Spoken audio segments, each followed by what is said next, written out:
तो चलिए आइए अब हम लोग देखते हैं कम्युनिकेशन सर्विसेज, संप्रेषण सेवाएं। फॉर सेंडिंग द मैसेज और getting the response you require a medium. संदेश भेजने तथा उसका उत्तर पाने के लिए आपको किसी माध्यम की आवश्यकता होती है। Such medium is termed as means of communication. इस माध्यमों को संप्रेषण के साधन कहते हैं। It carries the message to the receiver and a feedback or response from him. यह संदेश प्राप्तकर्ता तक पहुंचता है तथा आप उसका प्रत्युत्तर प्राप्त करते हैं। फीडबैक और रिस्पॉन्स मतलब प्रत्युत्तर यानी जवाब देना। The commonly used means of communications are postal mail services, courier services, telephone, cellular phone, telegraph, internet, fax, email, voicemail. These means are also termed as communication services. सामान्यतः डाक पत्र प्रेषण सेवा, कुरियर सेवा, टेलीफोन, इंटरनेट, फैक्स, ईमेल, वायरस mail आदि संप्रेषण के विभिन्न माध्यम हैं। इन साधनों को संप्रेषण सेवाएं भी कहते हैं। Of these, the main services which helps business in its effective communication are classified as postal services and telecommunication services. इनमें मुख्य सेवाएं जो व्यवसाय को प्रभावी संप्रेषण में सहायक होती हैं, उन्हें निम्न वर्ग में बांटा जा सकता है। पहला, डाक सेवाएं पोस्टल सर्विसेज। दूसरा, दूरसंचार सेवाएं टेलीकम्युनिकेशन सर्विसेज। तो चलिए आइए सबसे पहले पोस्टल सर्विस के बारे में हम लोग पढ़ते हैं। पोस्टल सर्विसेज, डाक सेवाएं। The postal system in India was established in 1766 by Lord Clive for sending official mails. भारत में डाक प्रणाली का प्रारंभ सन 1766 में लॉर्ड क्लाइव ने सरकारी डाक भेजने के लिए किया था। It was made available to public in 1837। यह जन साधारण के लिए सन 1837 से ही उपलब्ध हुई। The Indian postal service has the largest network of 1,55,516 post offices throughout the country, out of 1,39,120 are in rural areas. भारतीय डाक सेवा नेटवर्क की गणना विश्व की सबसे बड़ी डाक सेवाओं में होती है। इसमें पूरे देश में 1,55,516 डाक घर हैं, जिनमें से 1,39,120 ग्रामीण क्षेत्रों में है। These are mainly concerned with collection, sorting and distribution of letters, parcels, packets, etc. इनका मुख्य कार्य पत्रों, पार्सल, पैकेट को एकत्र करना, उनको छांटना एवं उनका वितरण करना है। Besides, a number of other services are also provided to the general public as well as business enterprises.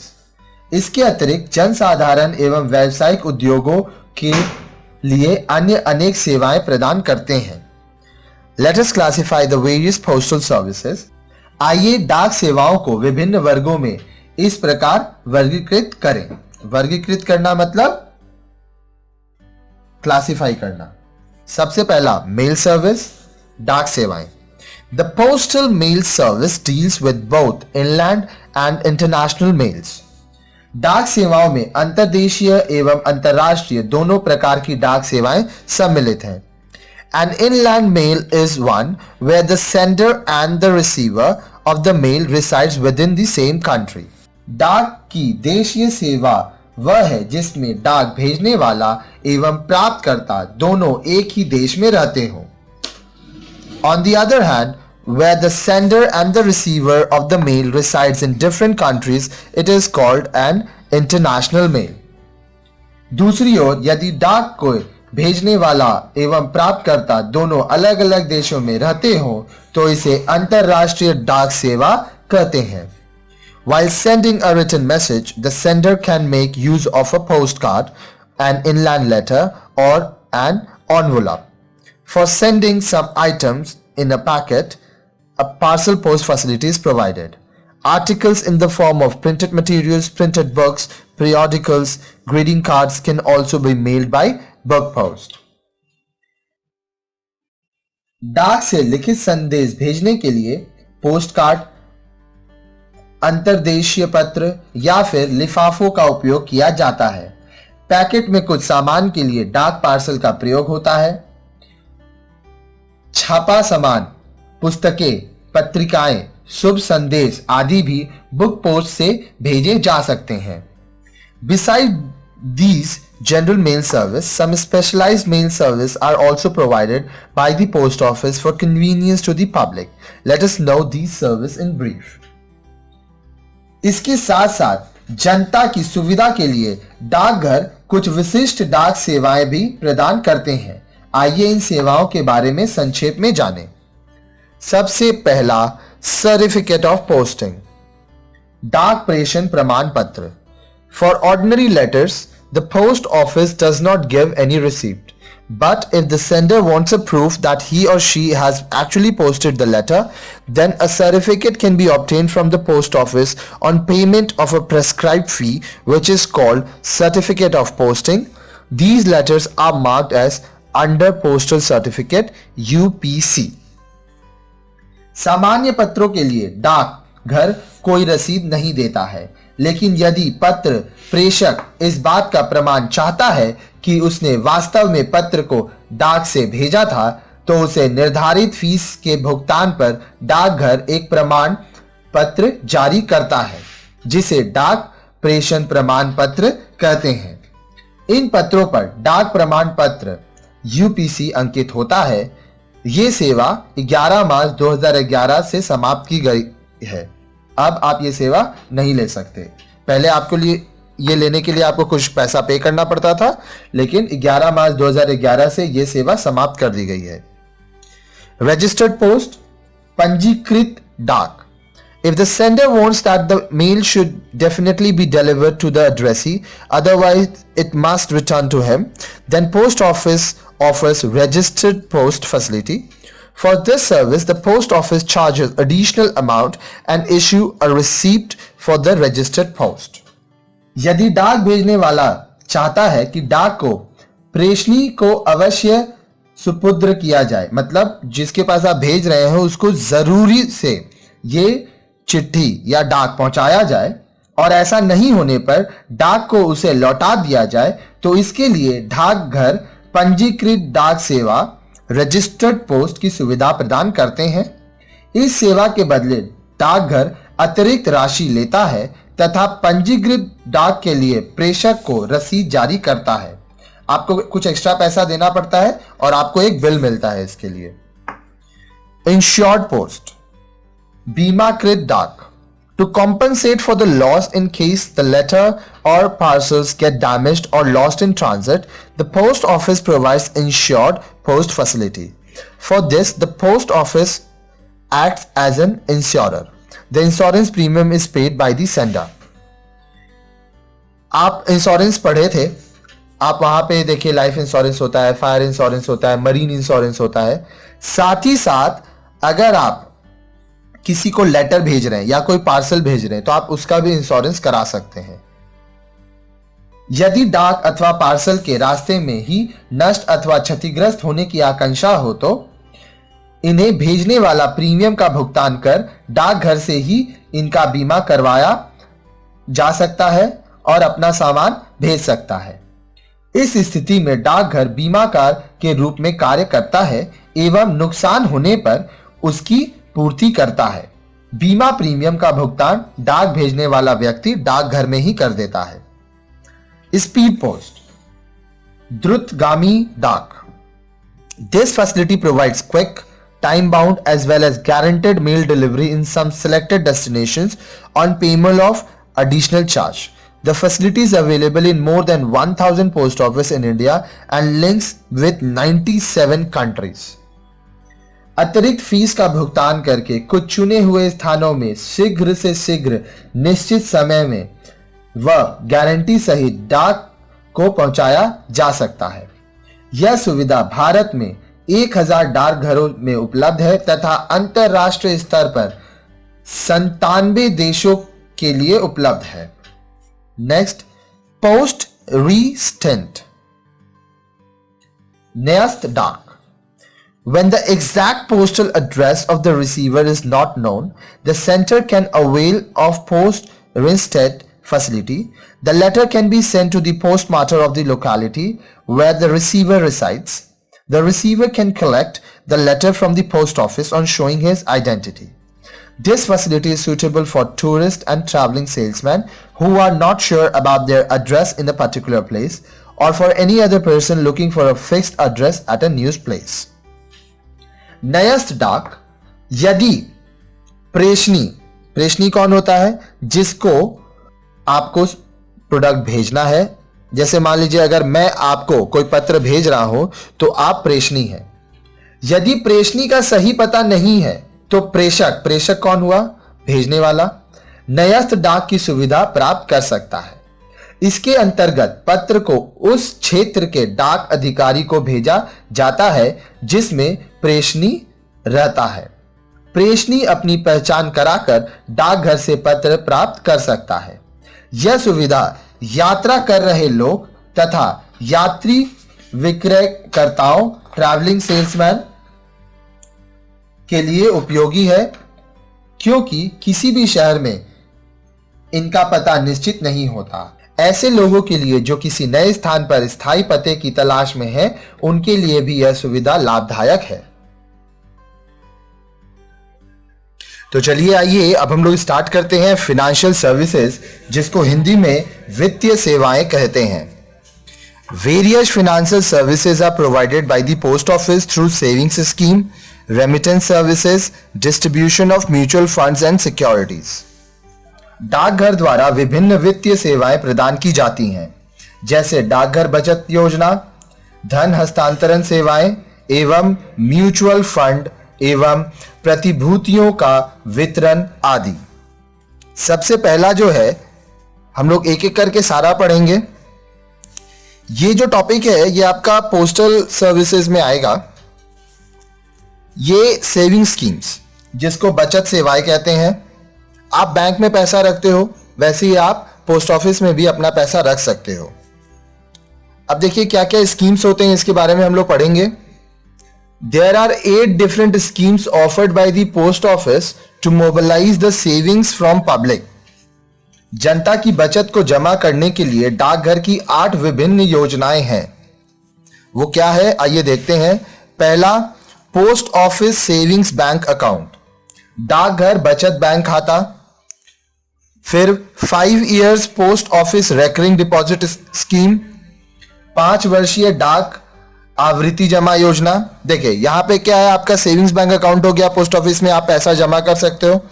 Recurring deposit का मतलब क्या होता है कि आप मान लीजिए हर महीना 500 रुपया करके, आप अगर 5 साल के लिए बोल रहे हैं, मतलब 60 महीना, तो आप इसको मल्टीप्लाई करेंगे 500 इंटू 60, तो ये हो रहा है एक साल में 12 महीना होता है, 5 साल में 60 महीना, तो हो गया 30,000 रुपया। अब ये 30,000 प्लस इंटरेस्ट जो आपको देना है, वो मिलके आपको टोटल अमाउंट मिलेगा। ठीक है, अब ये कितना टोटल अमाउंट होगा, ये आपके इंटरेस्ट के ऊपर डिपेंड करेगा। ठीक है। Post office time deposit scheme, डाकघर समयावधि खाता। Post office monthly income scheme, डाकघर मासिक आय योजना। 6 year national saving certificate 8th issue scheme, इसको एनएससी स्कीम भी कहते हैं, जिसको हिंदी में 6 वर्षीय राष्ट्रीय बचत प्रमाण पत्र 8वां निर्गमन योजना कहते हैं। 15 year public provident fund account, PPF account. 15 वर्षीय लोक भविष्य निधि खाता, इसके बारे में हम लोग आगे डिटेल में पढ़ेंगे। किसान विकास पत्र स्कीम, किसान विकास पत्र योजना। सीनियर सिटीजन सेविंग स्कीम 2004, वरिष्ठ नागरिक बचत योजना 2004। ये 8 अलग अलग स्कीम्स हैं जो कि आपको पोस्ट ऑफिस के द्वारा मिलता है। इसके बारे में हम लोग डिटेल्स में आगे पढ़ेंगे। नेक्स्ट जो है वो है रेमिटेंस सर्विसेज। रेमिटेंस का मतलब होता है धन हस्तांतरण सेवा। Money can be conveniently transferred from one place to other through the remittance service offered by the post office। डाकघर की धन हस्तांतरण सेवा के माध्यम से धन को सुगमता के साथ एक स्थान से दूसरे स्थान पर भेजा जा सकता है। आप मान लीजिए कोलकाता में रहते हैं और आप पैसा बिहार में भेजना चाहते हैं, तो आप पोस्ट ऑफिस का रेमिटेंस सर्विस यूज करके पैसा आसानी से भेज सकते हैं। It is in the form of money order and postal order facility, with the help of which people can transfer money from one place to another within as well as outside the country। Money order एवं postal order सहायता से लोग एक स्थान से दूसरे स्थान तक तथा अन्य देशों को धन का हस्तांतरण कर सकते हैं। हस्तांतरण करना मतलब ट्रांसफर करना। कहां पर आप ट्रांसफर कर सकते हो? अपने देश में, साथ साथ विदेशों में भी आप पैसा भेज सकते हो। इसके लिए आपको क्या भरना पड़ेगा? या तो आप मनी ऑर्डर फॉर्म भरिए या तो पोस्टल ऑर्डर फैसिलिटी यूज करेंगे। ये दोनों आपको कहां से मिलेगा? पोस्ट ऑफिस में। Money order is an order issued by one post office to another post office to pay a certain sum of money only to the person named therein। The sender hands over the money to the post office and on payment of the requisite fee, post office takes the responsibility of giving the money to the receiver। In a single money order form, we can send a maximum amount of 5,000 rupees। For the convenience of customer, post office offers different types of money order services like ordinary money order, telegraphic money order, satellite money order, speed post money order, instant money order (INO), international money transfer service, etc। पहले चलिए इसको समझते हैं। अब money order के अंतर्गत एक डाकघर दूसरे डाकघर को एक व्यक्ति विशेष की मनी ऑर्डर फॉर्म में लिखी गई धनराशि का भुगतान कर देता है। आप मनी ऑर्डर में जितना पैसा लिखे हो वो पैसा आप जिसको भेजना चाहते हो उस इंसान को मिलेगा। जो नाम आप मनी ऑर्डर में दिए हो वही नाम का आईडी प्रूफ जहां पे आप भेजे हो वहां पे दिखाना होगा। साथ ही साथ पैसा भेजने वाला डाकघर में रुपया जमा करा देता है तथा आवश्यक कमीशन लेकर डाकघर रुपया प्राप्तकर्ता को पहुंचाने का दायित्व लेता है। कहने का मतलब, मान लीजिए अगर आप किसी को 5,000 रुपया भेजना चाहते हैं जो कि मैक्सिमम लिमिट है, तो ये 5,000 प्लस कमीशन जो कि आपका क्या है, चार्जेस जो पोस्ट ऑफिस का है, ये मिला के आप पोस्ट ऑफिस में देंगे तो जिसको आप पैसा भेजना चाहते हो पोस्ट ऑफिस ये पैसा उसको दे देगा और अपना चार्जेस रख लेगा। In a single money order form we can send a maximum amount of 5,000। एक मनी ऑर्डर फॉर्म के द्वारा अधिकतम 5,000 रुपए भेजे जा सकते हैं। For the convenience of the customer, साथ ही साथ ग्राहकों की सुविधा के लिए डाकघर कई प्रकार की मनी ऑर्डर सेवाएं प्रदान करता है। क्या क्या है? जैसे साधारण मनी ऑर्डर जिसको ऑर्डिनरी मनी ऑर्डर कहते हैं, telegraphic money order, satellite money order, speed post money order जिसको द्रुत डाक मनी ऑर्डर कहते हैं, इंस्टेंट मनी ऑर्डर जिसको इंस्टेंट मनी ऑर्डर ही कहते हैं, शॉर्ट फॉर्म है INO, international money transfer service भी होता है जिसको हिंदी में अंतरराष्ट्रीय धन हस्तांतरण सेवाएं कहते हैं। For the convenience of businessman it also offers corporate money order services. व्यवसायियों की सुविधा के लिए यह कॉर्पोरेट मनी ऑर्डर सेवाएं भी प्रदान करता है। Like money order we can also send money through postal order, that is Indian postal order IPO। It is a convenient method of sending money from one place to another and is mainly used for remitting examination fees or while applying for any job। Money order के समान हम धन को postal order अर्थात Indian postal order IPO के माध्यम से भी भेज सकते हैं। एक स्थान से दूसरे स्थान को धन हस्तांतरण की यह एक सरल पद्धति है तथा मुख्यतः परीक्षा का फीस देने के लिए अथवा किसी पद के लिए आवेदन करते समय यह पद्धति उपयोग में आती है। तो अगर आपको एग्जाम फीस देना है या आपको जॉब के लिए अप्लाई करना है तो आप postal order, Indian postal order IPO का यूज करेंगे। आइए आगे देखते हैं distribution of mutual funds and securities. Mutual fund एवं प्रतिभूतियों का वितरण। This facility enables the investors to purchase mutual funds and government securities through the designated post office. इस सुविधा के अंतर्गत निवेशक को निर्धारित डाकघरों के माध्यम से म्यूचुअल फंड व सरकारी प्रतिभूतियों के क्रय की सुविधा दी जाती है. The mutual fund of State Bank of India, Prudential ICICI, RBI Government Relief Bonds and ICICI Safety Bonds are available from 42 post offices at Bangalore, Chennai, Chandigarh, Delhi and Mumbai. State Bank of India, ICICI Prudential के mutual fund, RBI सरकारी relief fund और ICICI safety bond Bangalore, Chennai, Chandigarh, Delhi और मुंबई के 42 डाकघरों पर उपलब्ध हैं. Now, next service is your insurance service. बीमा सेवाएं. In addition to dealing with mail and remittance of money, post offices also provide life insurance coverage to individuals. डाक सेवाएं एवं धन के स्थानांतरण के अतिरिक्त डाकघरों से लोगों का जीवन बीमा भी होता है. तो अगर आप चाहें तो अपने पोस्ट ऑफिस से ही अपना लाइफ इंश्योरेंस ले सकते हैं. There are two different schemes of insurance offered by post office. डाकघरों के द्वारा दी जाने वाली जीवन बीमा के दो अलग अलग योजनाएं हैं. योजना मतलब स्कीम, इसी को हम लोग प्लान भी कहते हैं. These are Postal Life Insurance PLI and Rural Postal Life Insurance RPLI. ये है पोस्टल लाइफ इंश्योरेंस PLI एवं ग्रामीण डाक जीवन बीमा RPLI. The postal life insurance was introduced in 1884 as a welfare measure for the employees of Posts and Telegraph Department. Postal life insurance का प्रारंभ सन 1884 में डाक एवं तार विभाग के कर्मचारियों के लिए किया गया था.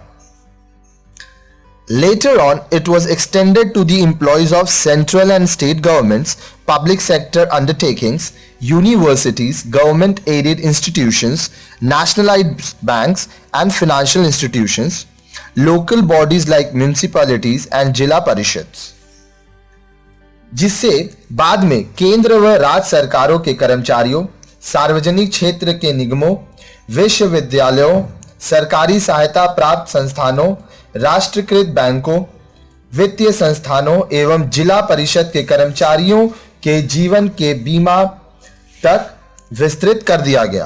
तो पहले इसका इस्तेमाल कौन करते थे? पहले इसका इस्तेमाल करते थे पोस्ट ऑफिस और टेलीग्राफ डिपार्टमेंट के एम्प्लॉइज. बाद में central government, state government, public sector undertakings, universities, government aided institutions, nationalized bank, financial institution, local bodies of municipalities and जिला परिषद, ये सब कोई इसका लाभ उठाने लगे. The employees of these organizations who are below 50 years of age can insure their life on payment of a fixed premium for a particular period. इन सभी संगठनों के कर्मचारी जो 50 वर्ष से कम आयु के हैं, एक निश्चित प्रीमियम का भुगतान कर कि एक निश्चित अवधि के लिए अपने जीवन का बीमा करा सकते हैं. The PLI Post Life Insurance offers 5 insurance schemes. वो क्या क्या है? सबसे पहला Suraksha whole life insurance, Suvidha convertible whole life insurance, Santosh endowment insurance, Sumangal anticipated endowment insurance, Yugal Suraksha joint life endowment insurance for couples. PLI postal life insurance की 5 योजनाएं हैं.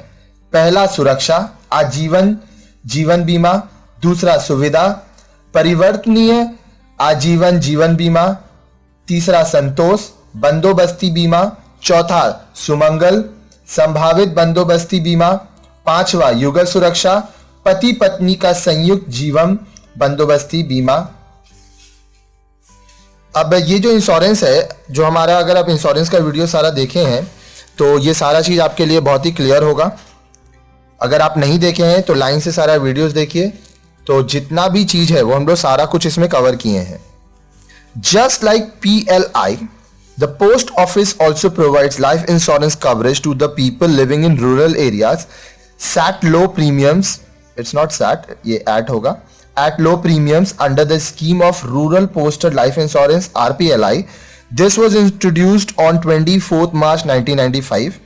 All of the above mentioned plans are available under RPLI also.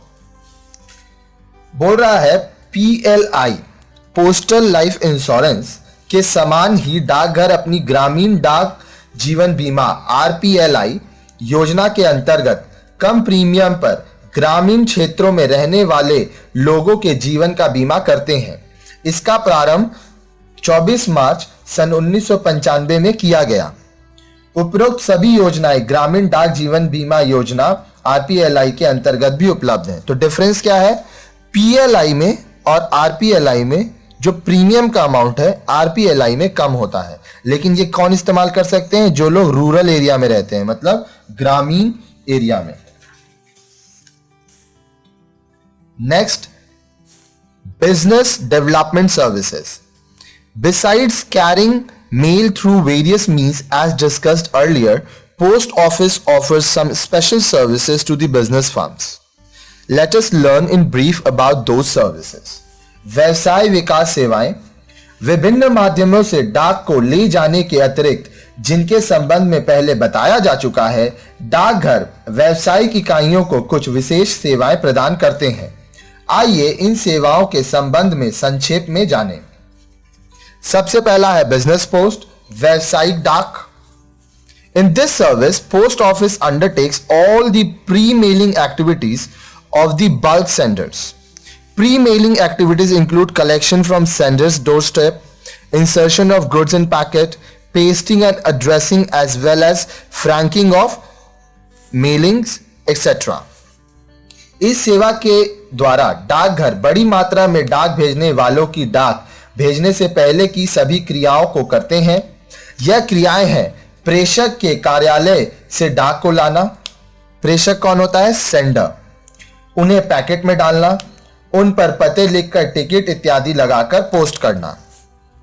Next है media post, media डाक। The postal department offers a unique media to help the corporate and government organizations to reach the potential customers through media post. Under this facility, A. Advertisements are allowed on postcards, inland letter cards, and in other postal stationeries, and space sponsorship options on letter boxes. Media डाक क्या होता है? डाक विभाग media post के माध्यम से corporate एवं सरकारी संगठनों को संभावित ग्राहकों तक पहुंचने में सहायता का एक अद्भुत साधन उपलब्ध कराता है। इस सुविधा के अंतर्गत क. पोस्ट कार्ड, अंतर्देशीय पत्र एवं अन्य डाक स्टेशनरी पर विज्ञापन की छूट दी जाती है, और ख. पत्र पेटियों पर स्थान परियोजना की सुविधा प्रदान की जाती है। Third, express parcel post. Express parcel post, express parcel post के बारे में चलिए हम लोग पढ़ते हैं।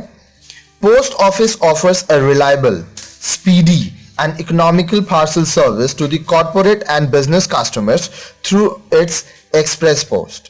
It provides a time-bound door-to-door delivery of parcels up to 35 kgs in weight and VPP service up to 50,000.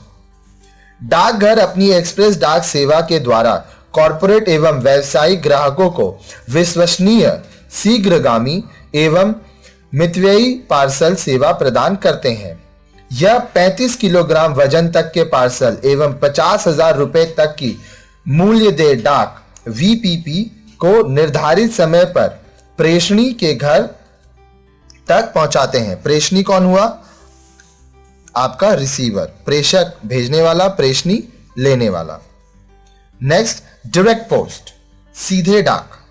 It allows the business house to send the pamphlets, brochures and other advertising materials like CDs, floppies, cassettes, samples, etc. to the prospective customers at very low rates.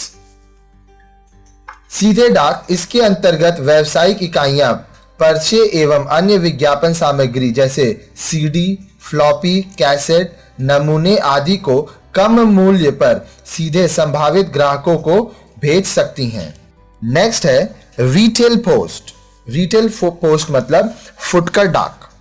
The post office offers the facility to collect public utility bills like telephone, electricity, and water bills, sales of application forms for government and other private organizations, survey through postmen, address verification through postmen are some of the activities undertaken under retail post.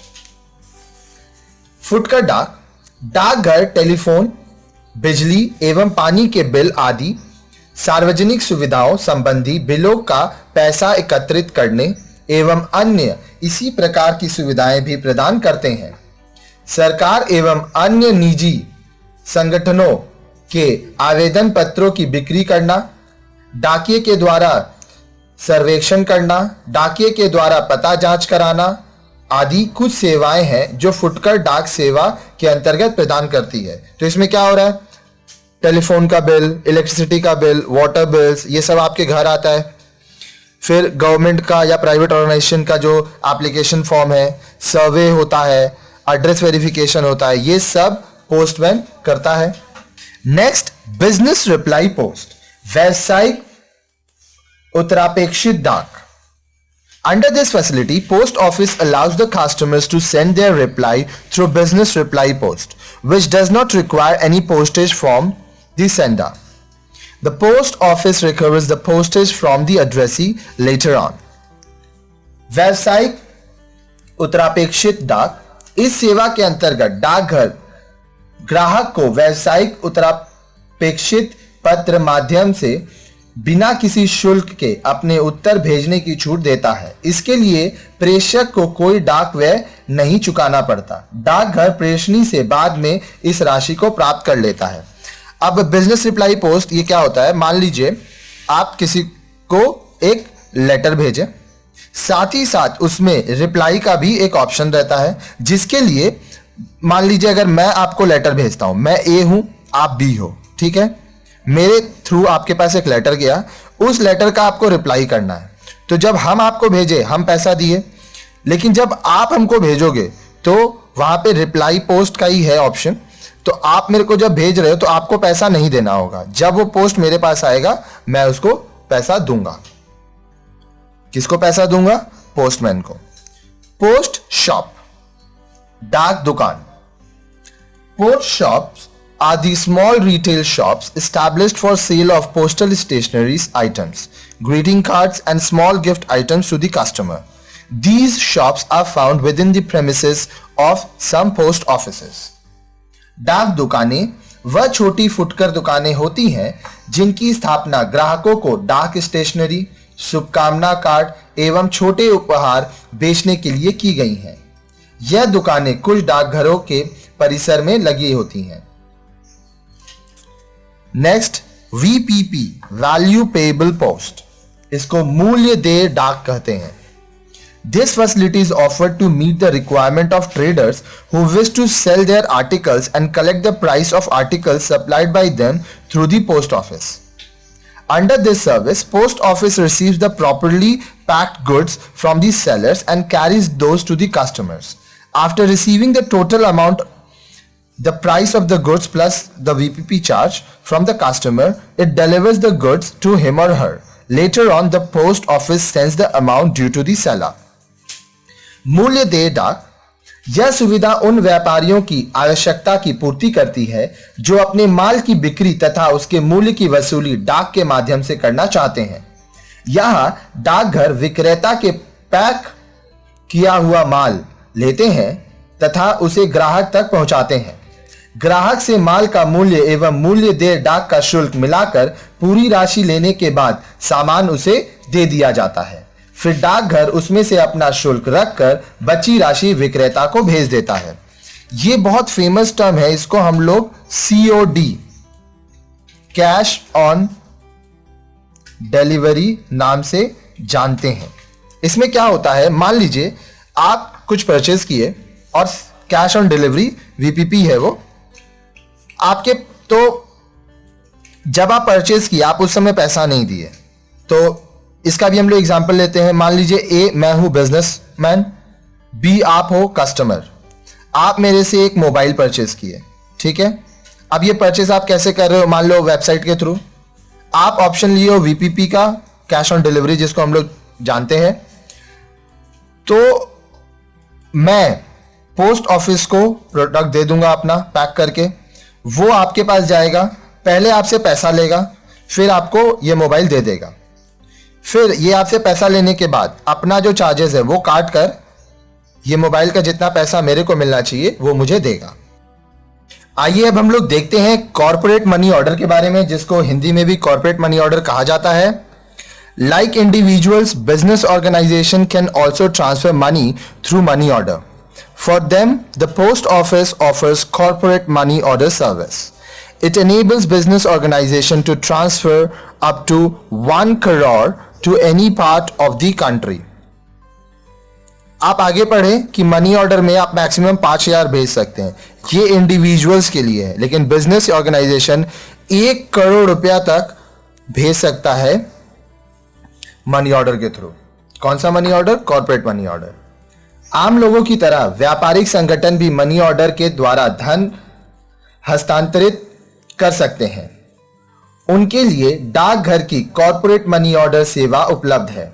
इससे व्यापारिक संगठन देश के किसी भी भाग में 1 करोड़ रुपए तक की राशि हस्तांतरित कर सकते हैं। यह सुविधा उपग्रह से जुड़े सभी डाकघरों में उपलब्ध है।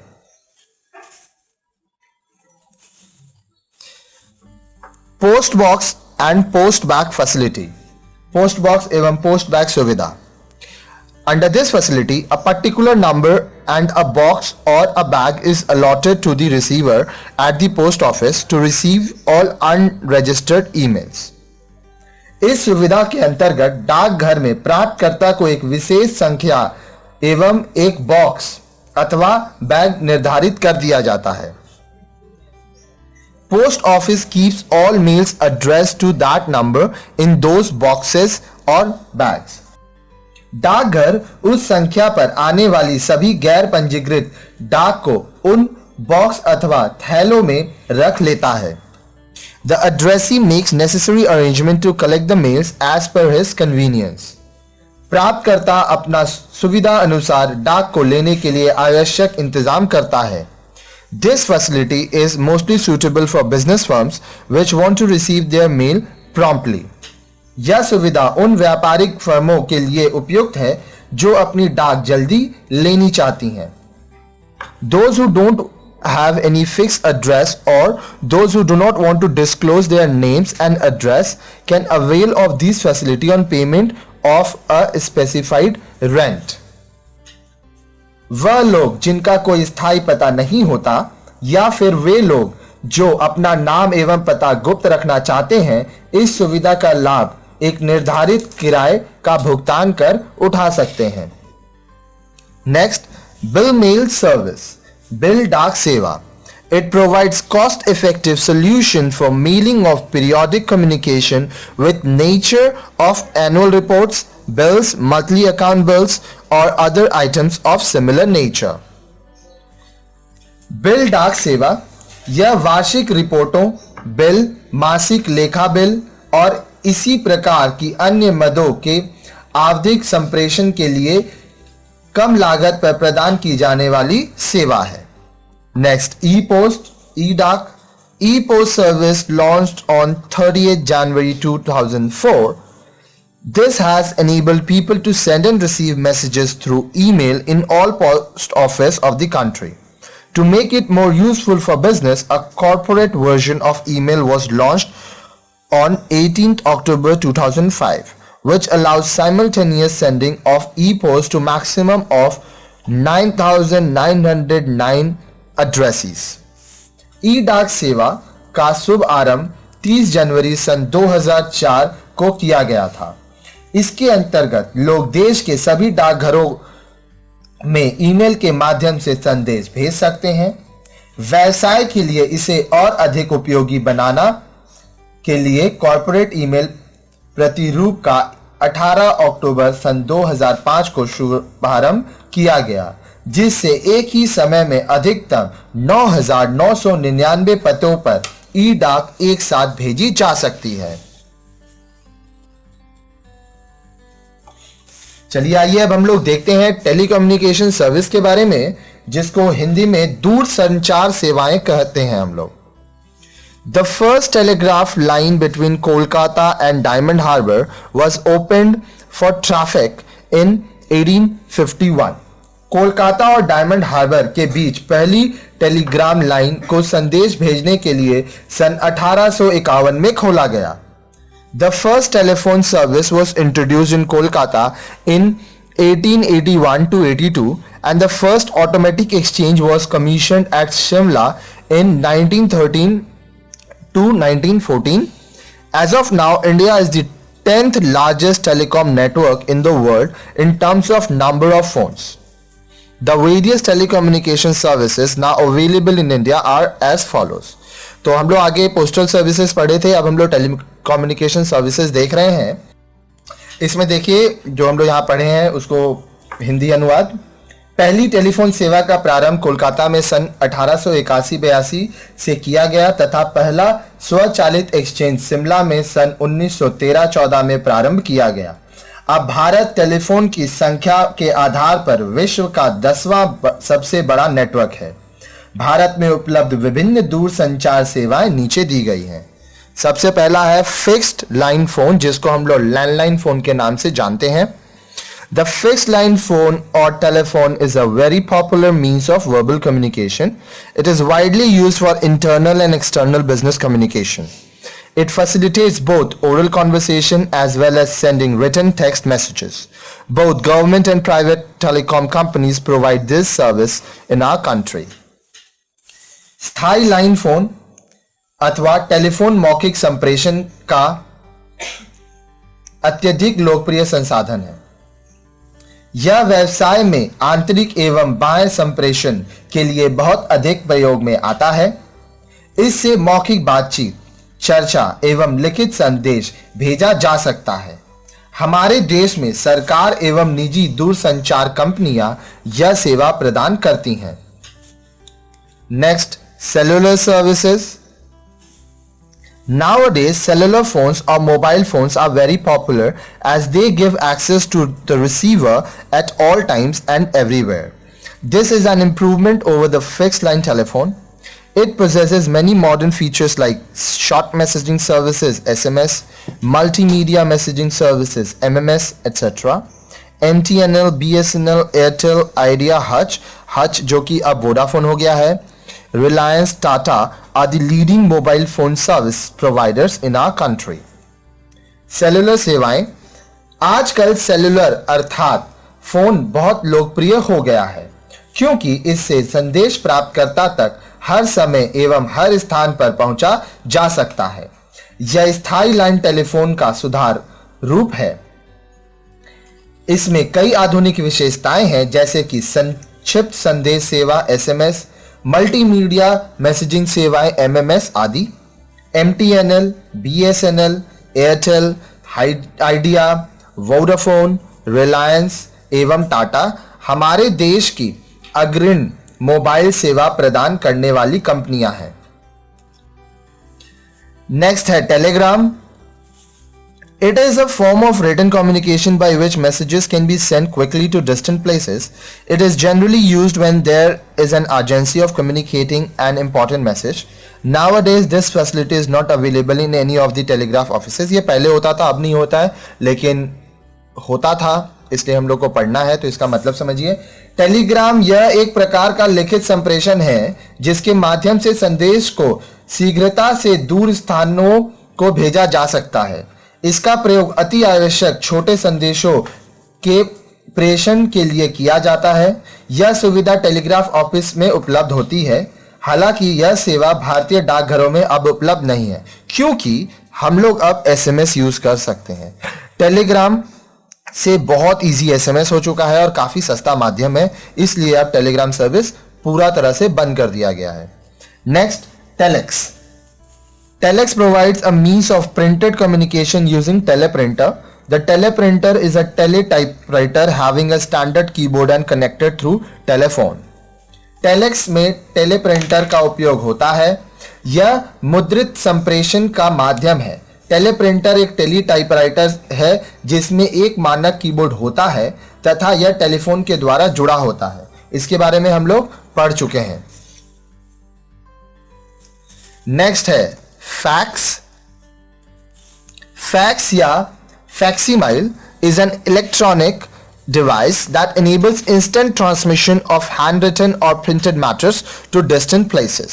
By using telephone lines, this machine sends the exact copy of the document to another fax machine at the receiving end. This is the most commonly used means of written communication in business nowadays.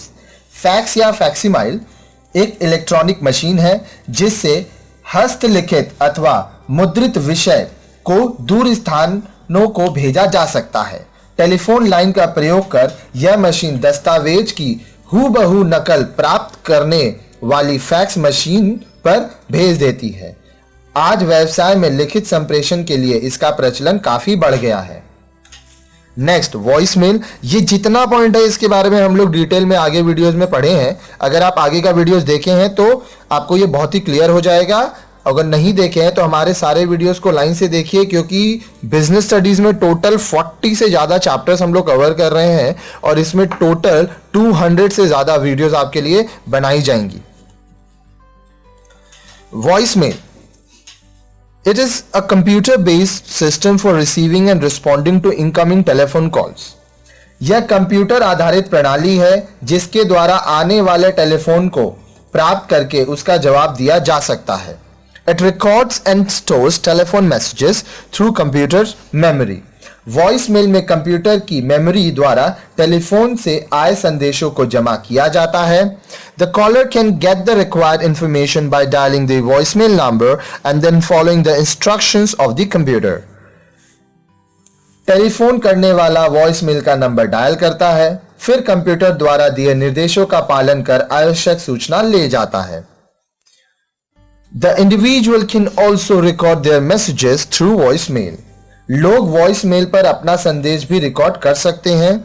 The receivers at their own convenience can get the message from the machines and take actions accordingly. और जो receiver है जिसको message किया गया है वो अपने सुविधा अनुसार इसका जवाब दे सकता है। आगे देखिए ईमेल।